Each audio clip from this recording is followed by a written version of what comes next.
This week, for 5 Minute Deities, I will be discussing Odin. Known as Woden to the Saxons, Odin is probably the most well-known of the heathen deities, and certainly one of the most complex. So this video will very much be an overview, as I would need far more than 5 minutes to say everything I would like to.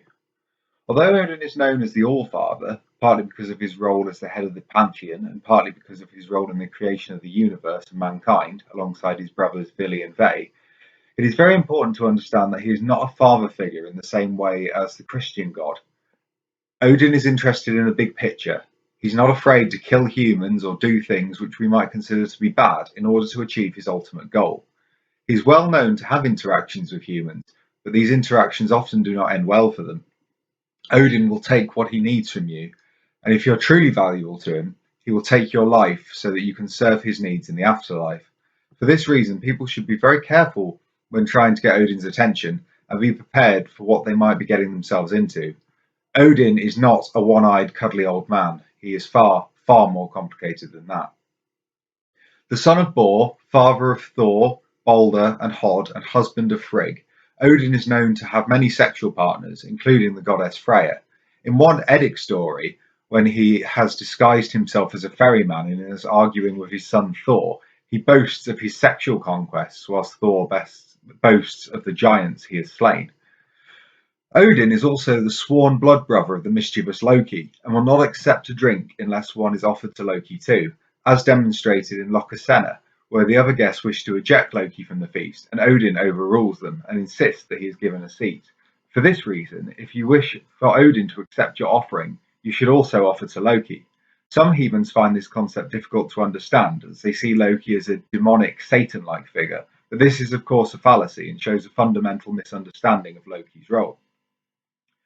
Odin rides an 8-legged horse named Sleipnir, a gift to him from Loki, and the fastest horse there is.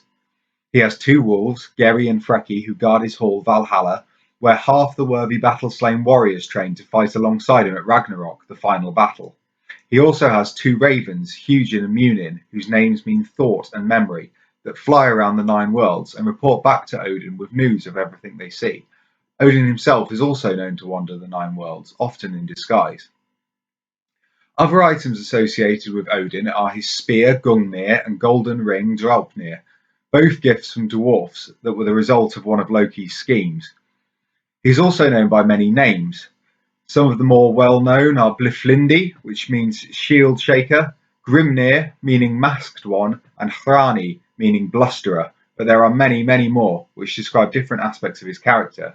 The name Odin, or Othin, as it is in Old Norse, means frenzied one. This relates to Odin's role as the god of madness. He is also a god of war, leader of the Einherjar, the worthy battle-slain. He is associated with magic, both Gelda and Sith, which is seen as more sinister magic practiced by women, but which Odin learns from Freya. He is associated with divination for several reasons. He discovers the secrets of the runes whilst hanging himself from Yggdrasil, the world tree, having sacrificed himself to himself.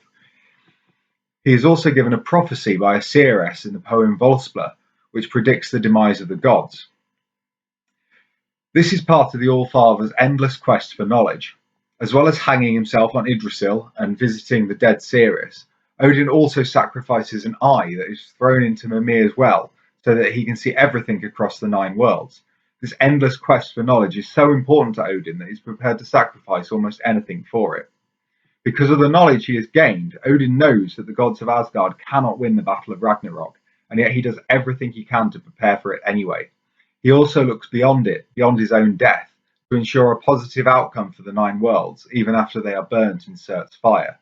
Odin's son Balder is not present at Ragnarok, having been killed after Loki tricks his brother Hod into killing him with the only thing that can harm him, mistletoe. On the surface, this is a terrible thing, but ultimately it means that Balder is able to return and rule in his father's stead after Ragnarok. Whilst Loki is blamed for what happened, I personally believe that the whole thing was orchestrated by Odin, with his blood brother Loki doing his dirty work for him, as Odin could not be seen to be implicit in his son's murder, even though he knew it was for the greater good. I must stress, though, that this is just my take on the death of Balder.